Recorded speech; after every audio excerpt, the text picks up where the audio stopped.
Selamat pagi Bapak Ibu dan saudara-saudaraku, salam sejahtera bagi kita sekalian.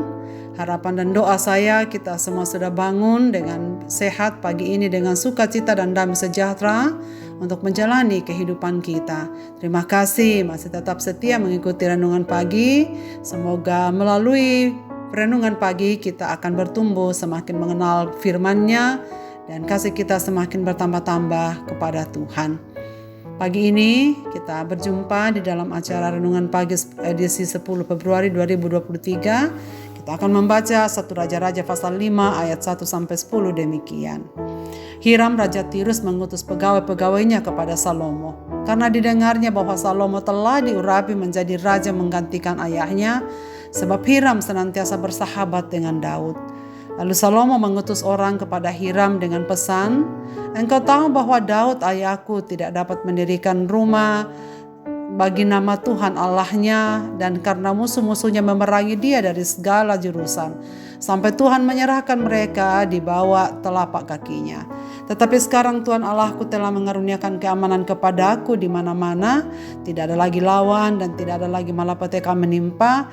Dan ketahuilah aku berpikir-pikir hendak mendirikan sebuah rumah bagi nama Tuhan Allahku, seperti yang dijanjikan Tuhan kepada Daud ayahku demikian.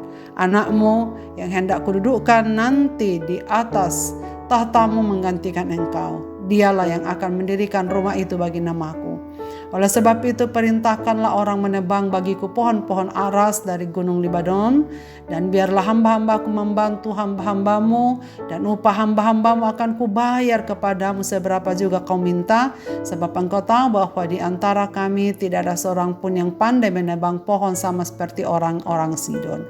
Maka segera sesudah Hiram mendengar pesan dari Salomo itu, ia sangat bersukacita serta berkata, "Terpujilah Tuhan pada hari ini karena ia telah memberikan kepada Daud seorang anak yang bijaksana untuk mengepalai bangsa yang besar ini." Lalu Hiram mengutus orang kepada Salomo mengatakan, "Aku telah mendengar pesan yang kau suruh sampaikan kepadaku tentang kayu aras dan kayu sanobar. Aku akan melakukan segala yang kau kehendaki. Hamba-hambaku akan membawanya turun dari gunung Libanon ke laut, dan aku akan mengikatnya menjadi rakit-rakit di laut untuk dibawa sampai ke tempat yang akan kau tunjukkan kepadaku. Kemudian akan kusuruh bongkar semuanya di sana sehingga engkau dapat mengangkutnya. Sementara itu engkau hendak menyediakan makanan bagi seisi istanaku seberapa yang ku kehendaki." Demikianlah Hiram memberikan kayu aras dan kayu sanobar kepada Salomo seberapa yang dikehendakinya. Memberi karya terbaik dengan cara terbaik. Saudara-saudaraku, dalam renungan pagi edisi yang lalu telah kita dengarkan, Salomo sangat diberkati oleh Allah. Hikmat yang luar biasa dalam menimbang dan memutuskan segala perkara. Kini Salomo akan mendirikan bait Allah sesuai dengan pesan Daud ayahnya. Rupanya sangat didukung oleh raja-raja negara sahabatnya. Saudaraku, membangun bait Allah di zaman Salomo merupakan proyek yang begitu besar. Pembangunan ini membutuhkan sumber daya alam, sumber daya manusia, lingkungan yang damai dan biaya yang sangat besar. Sosok bangunan ini memerlukan kayu aras, kayu sanobar dan batu untuk dipahat.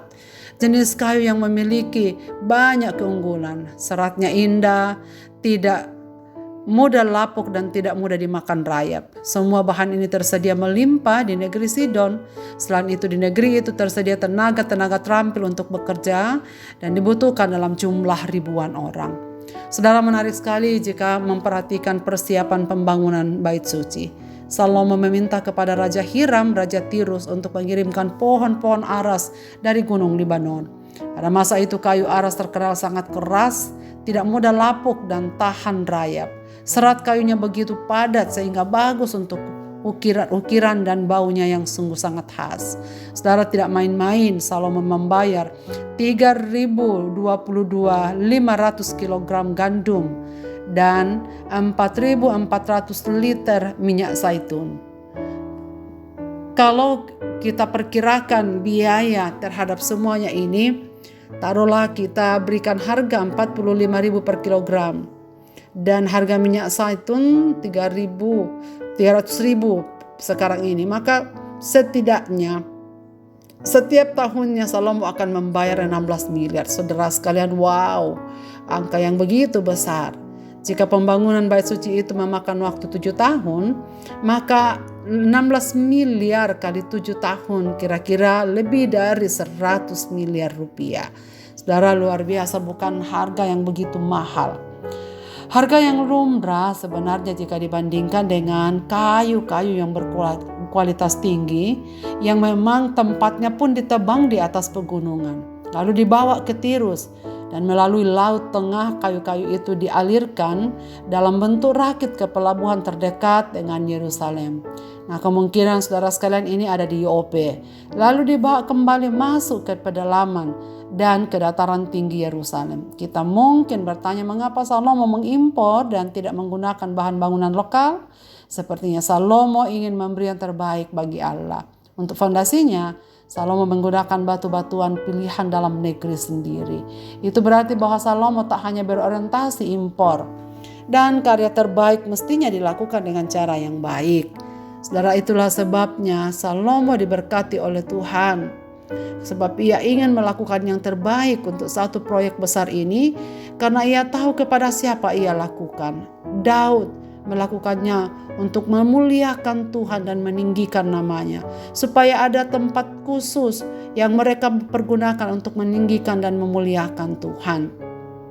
Dan ternyata Salomo juga harus bertanggung jawab dengan membayarnya dengan harga yang wajar dan tidak berhutang. Saudara sekalian, kita dapat belajar dari Raja Salomo saat mempunyai hajat, keinginan untuk membangun gedung gereja atau gedung pelayanan lainnya. Adalah baik jika semua itu kita bangun dengan semangat memberi yang terbaik. Namun harus juga dengan cara yang terbaik. Jangan sampai belum apa-apa panitia sudah meminta diskon dari apa yang dilakukannya dengan alasan untuk pekerjaan rohani. Saudara, kita perlu meminta harga yang wajar. Tentu kita senang jika mereka turut berdonasi, namun jangan dipaksakan. Sehingga gedung-gedung rohani yang kita buat itu adalah sungguh rohani dalam pengerjaannya. Saudara, dari hal ini juga kita belajar apa yang terbaik yang harus kita berikan untuk Tuhan. Segala pekerjaan Tuhan sebenarnya ada di sekitar kehidupan kita. Maukah kita melakukannya dengan segenap hati, dengan karya yang terbaik dari kita? Jangan-jangan saudara sekalian ada orang yang katanya melayani Tuhan, tapi sesungguhnya bukanlah terbaik dari karya yang segenap hati dan sepenuh hati diberikannya. Mungkin itu adalah pekerjaan sampingannya. Mungkin itu kalau ia bisa kerjakan semampunya, tetapi bukan yang terbaik dari dalam jiwanya untuk melakukan yang terbaik untuk Tuhan.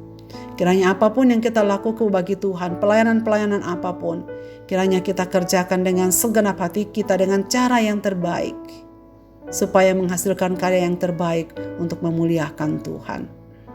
Tidak tanggung-tanggung saudara sekalian dan tidak setengah-setengah. Sekali memberikan untuk kemuliaan Tuhan, diberikan dengan segenap hati.